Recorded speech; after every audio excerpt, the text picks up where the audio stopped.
പിന്നെ വേറെ ഒരു വരുമാനമൊന്നുമില്ല.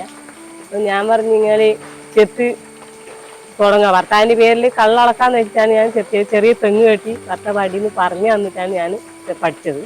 അങ്ങനെ അതിനകത്ത് കള്ളായി. പിന്നെ ഞാൻ തെങ്ങ് കൂടുതൽ കെട്ടി, പിന്നെ കള്ള് അളക്കാൻ തുടങ്ങി. ഭർത്താവിൻ്റെ പേരിൽ കള്ളളക്കാൻ തുടങ്ങി. നമുക്ക് തന്നെ ചെയ്യാൻ ഭയങ്കര ബുദ്ധിമുട്ടാണ്, വേണ്ടാന്ന് പറഞ്ഞതാണ് ഭർത്താവ്. പക്ഷെ ഞാൻ തന്നെ നോക്കാം, നമുക്ക് മുമ്പോട്ടേക്ക് പോകണ്ടേ ചെയ്യുന്ന അങ്ങനെ ചെയ്തു. ചേച്ചി കണ്ണു അടച്ചു, സാരമില്ല.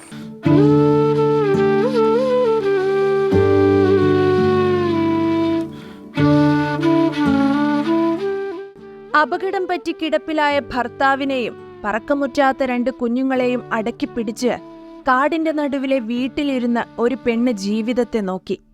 എന്ത് ചെയ്യണമെന്നറിയാതെ പകച്ചു നിന്നു. കള്ളുചെത്തുകാരനായ ഭർത്താവ് റോഡപകടത്തിൽ പരിക്കേറ്റ് കിടപ്പിലാണ്. സഹായത്തിന് ആരുമില്ല. കുട്ടികൾക്ക് ഭക്ഷണം നൽകണം. തൊഴിലൊന്നും നിശ്ചയമില്ല.